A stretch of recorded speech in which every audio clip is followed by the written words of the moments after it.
J'ai 4 questions à te poser. Est-ce que tu as déjà regretté une parole que tu as dit? Est-ce que tu as déjà assisté à un événement et tu as pris personnellement ce qui a été dit ou ce qui a été fait? Est-ce que tu as déjà fait des suppositions sur des choses qui se passaient autour de toi? Est-ce que tu as déjà eu des choses à faire et à la fin tu te dis « Ah, si seulement j'avais fait du mieux que je pouvais ». Eh bien, si c'est le cas, regarde cette vidéo. Je vais te partager les 4 choses que j'ai mis en place dans ma vie suite à un livre que j'ai lu et qui ont complètement changé mon état d'esprit et mes interactions avec les gens qui m'entourent. La première chose que j'utilise aujourd'hui dans mes habitudes, c'est que ma parole soit toujours impeccable. C'est le premier accord Toltec. D'être toujours intègre, de ne jamais mentir et de ne jamais dire des choses blessantes. Oui, être intègre, c'est fondamental. Le nombre de personnes qui parlent en montant. Je te laisse regarder ce qui se passe sur les réseaux sociaux autour de nous. Les gens affichent uniquement une partie de la réalité et mentent énormément. Ou utilisent leurs paroles pour blesser les gens, pour faire mal. Et au fond d'eux, ils sont contents. Ils sont contents de faire mal aux autres. Ça nous est déjà tous arrivé de vivre un moment où une personne nous a dit une parole blessante. Et donc faire attention à tout ce qui sort de notre bouche. Parce que des fois, on peut dire des choses naturellement, mais ça peut blesser la personne qui est devant nous. Et peut-être que cette personne, elle va passer la soirée à cogiter sur ces mots. Peut-être que la personne va passer la soirée ou même la nuit à y penser et pas dormir. Alors que toi, tu fais bien ta vie. Donc fais très attention à tous les mots qui sortent de ta bouche. Le deuxième enseignement que j'ai envie de partager avec toi et que j'utilise aujourd'hui tous les jours, c'est n'en fais pas une affaire personnelle. N'en fais pas une affaire personnelle. Je te le dis, tous les jours, je reçois des commentaires sur des vidéos de personnes, de haters, de personnes qui me disent « Oui, mais ce que tu racontes, c'est n'importe quoi, mais la lecture rapide, c'est nul, ça sert pas. » Des personnes qui écrivent sous mes publicités, sous mes vidéos, et j'en fais pas une affaire personnelle. J'ai arrêté de me voir dans le regard des autres. Si j'estime que je suis quelqu'un de bien et que je fais le bien et que malgré ça, d'autres personnes postent le contraire, ça m'est égal. Le plus important, c'est d'être aligné, tout simplement.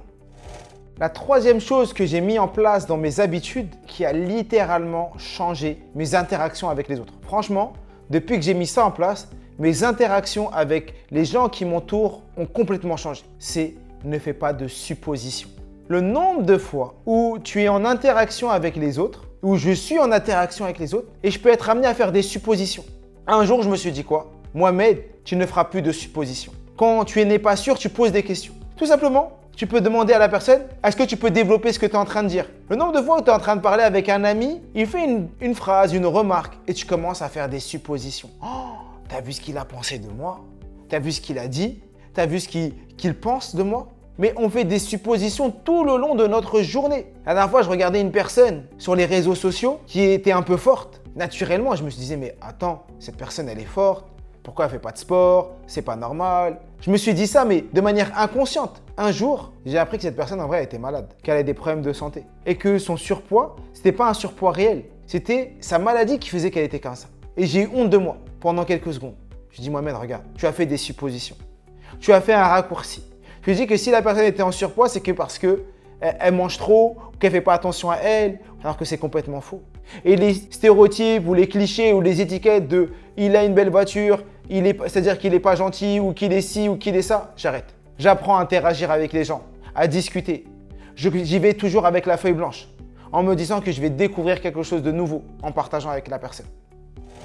Et la quatrième chose que j'ai commencé à mettre en place dans ma vie et qui a littéralement changé comment je fonctionne et comment j'interagis, c'est tout simplement de toujours faire de mon mieux. Toujours faire de mon mieux. Le plus important, c'est pas d'arriver le premier. Le plus important, c'est pas d'avoir tel ou tel diplôme, c'est d'avoir fait de mon mieux. Si j'ai passé ma première année de médecine à réviser, à faire de mon mieux, à avoir les meilleures techniques d'apprentissage, à les tester, à appliquer et que j'ai pas réussi à avoir mon examen, je me dis mais ça fait rien. C'est que les autres étaient meilleurs que moi.